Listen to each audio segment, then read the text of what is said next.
Reunification by force or conviction. How to convince Taiwan independents to embrace reunification? To answer this, we have to know the answer to why Taiwan independents reject reunification. Incompatibility, with the Chinese in Taiwan feeling they are doing much better than their cousins on the other side of the strait. In its first 30 years after the founding of New China in 1949, China was crisis-ridden.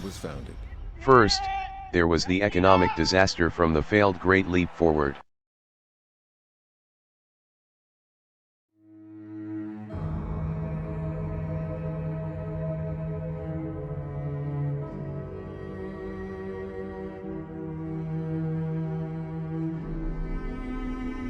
Then the Cultural Revolution threw the whole country into chaos.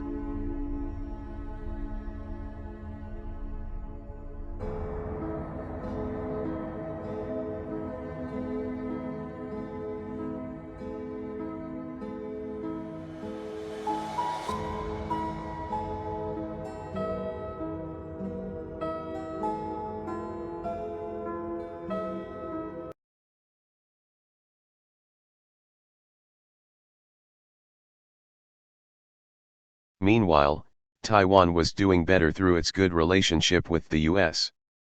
It's not surprising that there are Chinese in Taiwan who would want to keep a distance from China and get cozy with the US. Things started to turn better for China after its economy took off after the reform and open door policy of 1978. Then disaster struck in 1989 as the Tiananmen incident, which threatened to throw the country into chaos again. Though order was restored, it frightened the people in Taiwan. They told themselves that they would not want to live under such a regime. They believe they have found a better system in US-style democracy. They would rather forsake their roots and look up to Americans and their values. After Tiananmen, China picked itself up in quick time and continued with its rise. Today, China is the world's second largest economy, growing to become the largest. It is making advancements in every field. These may not be enough to convince those Taiwan independents to reunite with China. For this, China would have to be better than the US, to be the #1 nation in the world. This too is approaching as China continues on its rapid rise. How long more will it take for China to reach this day is hard to predict. Peaceful reunification cannot be achieved by the efforts of China alone, because there are forces working against peaceful reunification from within and outside Taiwan. In Taiwan, the DPP is hard at work against reunification. Reacting to Ma's upcoming trip, the DPP denounced the former president for disregarding the dissatisfaction of the Taiwanese people toward China. The DPP said it was unacceptable for a former head of state to be a pawn for China's unification campaign. It ignores China's tremendous economic progress and belittle the mainland for having money but not freedom. The DPP adopts the ideological stance that democracy is the sole condition for reunification. It deepens the root of democracy to widen the political gap between Taiwan and China and endear itself to the democratic world. It implements de-Sinicization policies to replace Chinese ethnicity with a new Taiwanese identity. It prepares to fight for Taiwan's independence with huge supplies of foreign arms.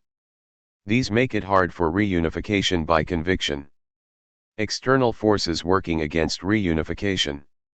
Much as China would like to make reunification its internal matter and domestic affair, this is no more a reality.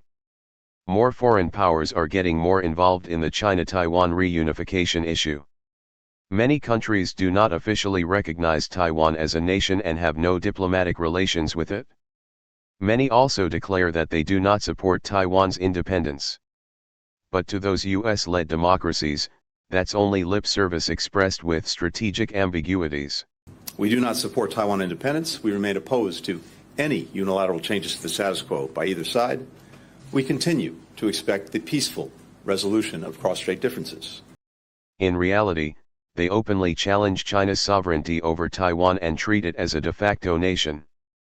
Their officials visit Taiwan over the objection of China. While there, they openly declared their support for Taiwan's fight for independence against China. We look forward to continuing to help and support Taiwan as they push forward as an independent nation.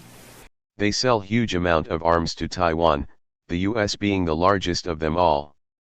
Their navies sail through the straits between Taiwan and China, which is Chinese domestic waterway, with impunity. Such actions have become bolder and more aggressive after Taiwan adopted democracy and the onset of US-China rivalry. The US-led West is not afraid of China carrying out reunification by force. They know might makes right and they are mightier than China. Due to the asymmetry in military might which is in its favor, the US-led West is confident of beating China in a war. It would want to provoke China to start a war over Taiwan so that it can take out the threat that is China, the earlier the better. The synergy with air, land, and sea forces and our ability to control the battle space and seize the high ground is devastating. All countries respect the power of the United States and they respect how dominant we are in this region. And we get better and better and better. China-Taiwan reunification has become a global issue. It has been hijacked by foreign powers to serve their geo and global political interests with a might makes right attitude. Because of this, reunification by force is more likely to happen. It's a tug of war between reunification by conviction and reunification by force. Either way, it's still reunification. The question is, when?